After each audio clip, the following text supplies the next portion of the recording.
മൂക്കിനുള്ളിൽ ഇക്കിളാകുന്ന പോലെ തോന്നുന്നുണ്ടെങ്കിൽ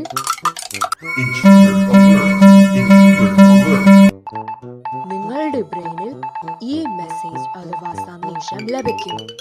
ബ്രെയിൻ പെട്ടെന്ന് തന്നെ നിങ്ങളുടെ ലങ്സിനോട് ഐസ് കണ്ണുകളോടും മൗത്ത് വായോടും തയ്യാറാകൂ എന്ന് ഓർഡർ പാസാക്കും.